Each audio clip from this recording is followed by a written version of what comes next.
ജീവിതശൈലി രോഗമാണല്ലോ ഏറ്റവും വലിയ രോഗങ്ങൾ നമ്മുടെ മുൻപിലുള്ള.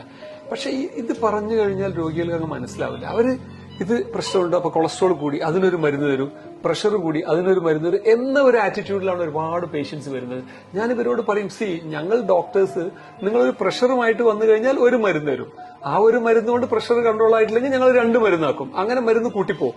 ആ പ്രഷറിന്റെ കൂടെ നിങ്ങൾ കൊളസ്ട്രോളുമായിട്ട് വന്നു കഴിഞ്ഞാൽ കൊളസ്ട്രോളിന് വേറെ മരുന്ന് തരും, അതല്ലെങ്കിൽ പിന്നെ അതിന്റെ കൂടെ വേറെ എന്തെങ്കിലും ഒരു രോഗമായിട്ട് വന്നാൽ അതിന് ഞങ്ങൾ രോഗങ്ങളുമായിട്ട് നിങ്ങൾ വന്നു കഴിഞ്ഞാൽ നമ്മൾ അതിനനുസരിച്ച് മരുന്ന് കൂട്ടി തരും. പക്ഷേ ഇന്ന് ഏതൊരു സാധാരണ വ്യക്തിയും എടുക്കേണ്ട തീരുമാനം എന്ന് വെച്ചാൽ ഈ രോഗങ്ങൾ ഉണ്ടാകുന്ന കാരണങ്ങൾ നമ്മൾ പ്രിവെന്റ് ചെയ്യുക എന്നുള്ളതാണ്.